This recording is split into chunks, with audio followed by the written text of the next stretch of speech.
Hello and welcome to my review of the Necron Wraiths. This set will cost you £28.50 for the three models. Alternatively, you can get these three Wraiths in the Forgebane set, which would cost you, what, £95? So in a way you could say it's £67 for all of the other items in there, which of course there are two Armiger Warglaves, which are quite large. So there are two ways of getting these models. They've been around, well, the spruce said 2014, so that's 4 years now. I think they're really cool looking models. The rules are very decent, kind of spidery looking. They really fit the aesthetic of Necrons, of these machines. Let's have a look at the models themselves. So they're quite standard in their poses. What I mean by that is if you get another set of three, it's going to be quite difficult to get them to look different. If you chop the little plug off, you can move the legs in different poses, and the same with these if you chop the plug off. The gun is really well designed in that you don't need to glue the middle bit, so you can aim it up or down, which just adds to the posability somewhat. You can move these little, I want to say, sort of hovering gravitic balls or whatever they are, you know, but the tails are going to look exactly the same. The heads, it's quite odd. I think you get about 3 heads per sprue, per Wraith. A lot of heads, different sort of faces that you get. You can also equip them with these whip coils, which are these long coily things. I'll show you them in the spare parts. But yeah, quite straightforward to put together. A little bit spindly in terms of removing the mould lines for all the legs. They'll definitely take you longer than the other models in the set in terms of Necrons, like the Immortals and the Lich Guard. So that's that one.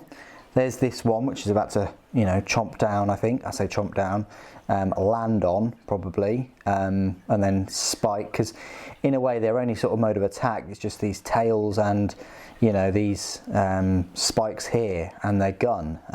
They don't have any like pincers to chop. They don't have any large blades because these are sort of just penetrating kind of weapons, and so is the tail. So they don't have any big jaws to clomp down on or to grab and squeeze like a power claw. So there you go.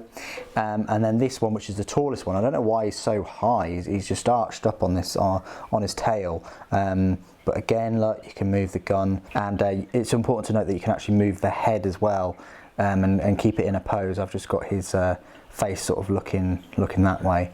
I think they're quite cute, really. You know, as far as sort of death machines go. So yeah, that's that Wraith. Let me go and get all the spare parts. And here are all the spare parts. Not many, mainly just faces, I want to say. But you've got your 1, 2, 3, 4, 5, 6 whip coils.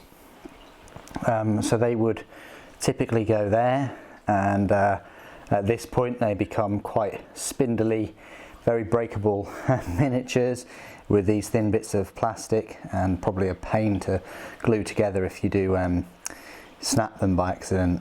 Some Tyranids have thin plastic like this as well, and they can be a right pain. But yeah, so you get the 6 whip coils, you get these different weapons here. You know, the chest mounted weapons, which are called the particle casters. I didn't really like the look of them. They just look like little pea shooters compared to the transdimensional beamer, and I mean, that weapon just sounds incredible anyway. Transdimensional beamer. I mean, who wouldn't want a transdimensional beamer? Then you got 2, 4, 6, 8. There we go, 9, as I said. 9 are the face plates. So maybe you could use these, you know, you could put one of these on a base and it wouldn't look too out of place if you wanted an army that, you know, you could even put one on one of their bases, maybe, you know, as a little bit of kind of reanimation protocols kind of thing. Maybe it's buried under the ground, or maybe, you know, on a Space Marine base or whatever, but at least you can probably use those. Not sure about these though. But yeah, they're all the spare parts. Let's have a look at some size comparisons. Okay, I've moved the camera down. So here's the Cryptek. As you can see there, the Cryptek he's almost as tall as the shortest Wraith, but definitely same aesthetics, especially with this little chronometron. I think that's what it is, rather than the canoptic cloak. So yeah, similar in height, these two, to the Cryptek, but this one absolutely dwarfs him. He's so tall. I'd rather have just 3 of these. Very menacing. Almost remind me of like the Trigon or something. Comparing it to the Tech Priest that's also in the set, you can see there. Yeah, all 3 of them sort of dwarf a Tech Priest, and then a Space Marine. Look how tall they are compared to a Space Marine. Even a Primaris struggled to reach one of these guys. So they're quite medium-sized units, I want to say. I also have a Lich Guard, which might help as well, size comparison-wise. You know, a fair bit bigger than a Lich Guard. They are on the Terminator bases, I want to say.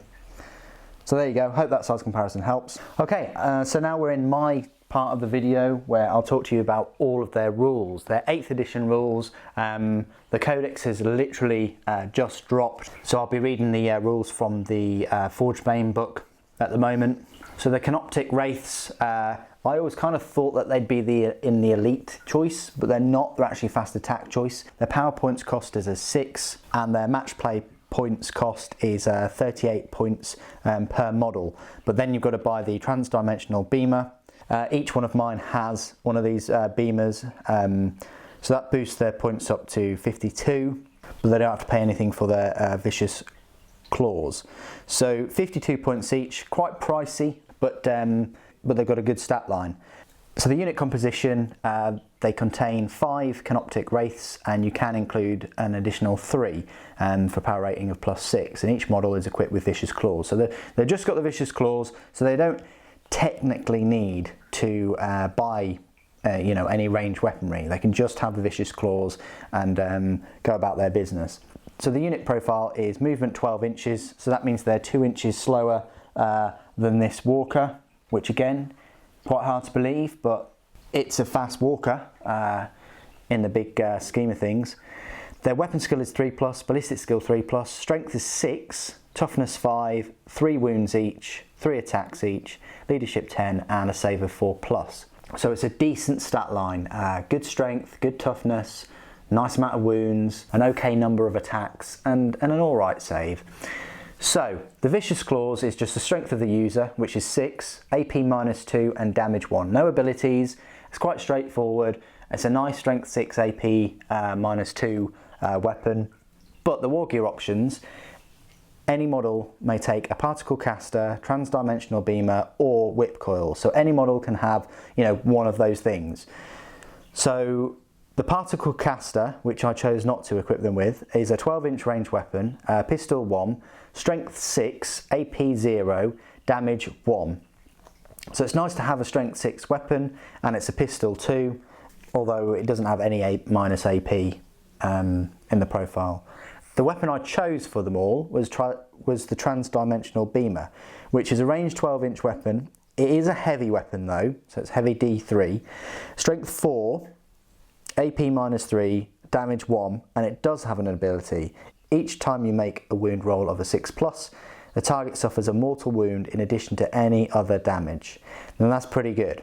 You know, you get the best dice roll for these, and you get 9 shots that have all hit. Yes, the strength is 4, so you know you may have trouble with Space Marine equivalents and more. However, if you do manage to wound and you get some 6s, you're getting mortal wounds on top of the -3 for the AP. So the payoff could be great. However, heavy weapon. The other weapon I want to draw attention to is the whip coils, which is another melee weapon that you can give them with, so you can have purely melee focus. So the strength is the same as the Vicious Claws, which is the strength of the user. The AP is -2, same as the Vicious Claws, and the damage is 1, same as the Vicious Claws. However, the whip coils do have an ability over the Vicious Claws. And that is that if the bearer is slain in the fight phase before it has made its attacks, you leave the model where it is. When its unit is chosen to fight in that phase, it can do so as normal. Once it has done so, remove the model from the battlefield. However, you are paying 9 points each for them. You know, they've got 3 wounds, a nice toughness, a decent save, they've only got the 3 attacks, but it's a very precise set of circumstances that have to happen. The bearer has to be slain in the fight phase before it makes an attack. You know, it can't just be killed from shooting, and then the payoff is you just get your normal attacks, which are typically the Vicious Claws. So that's good against melee specific units from other armies that do always get to go first, or units that wipe them out straight away. So it's a nice little addition, especially if you want them more melee focused. So its abilities: Wraith form. Models in the unit have a 3+ invulnerable save. Let me just repeat that. They have a 3+ invulnerable. They've already got a 4+ normal, but they get a better invulnerable save. They can move across models and terrain as if they were not there. Models in the unit can shoot and charge even if they fell back this turn. So that's nice too. The keywords: Necrons, Canoptech, Dynasty, Beasts, Canoptech, Wraiths. So there you go. They're all the rules for the Wraiths. I think they're quite decent. The transdimensional beamer has a massive damage output and mortal wounds, so it's nice to have a unit that has 3 wounds each, good toughness, decent weapon skill and ballistic skill, good movement speed, a 3+ invulnerable save, and weapons that deal out mortal wounds on 6s. Personally, I wouldn't use them in combat. I'd try and keep them, you know, the 12 inches away and use those beamers. It's great that they can move through models and terrain as if they weren't there. I would say that that's going to be great for the cover saves, but with a 3+ invulnerable, unless you're sort of moving into a fortified bunker that gives you a better cover save than that invulnerable, the tactic of moving through cover and into cover is negated. So they're a solid unit with a good stat line. It's just their weapons, other than transdimensional beamer, just let them down a little bit. They'll survive getting to places, they'll survive, they've got a great resilience, but it's just the damage output is questionable, both in assault and firing. Anyway, what do you guys think about the Canoptech Wraiths? Are they your go-to unit for your Necron army? Have they won you the game? Do you never leave home without 6 of them? Please do put it in the comments below. It'd be great to hear from you Necron players, because I'm obviously all new to this. Thank you ever so much for joining me today. Thank you for watching. Hail the machine.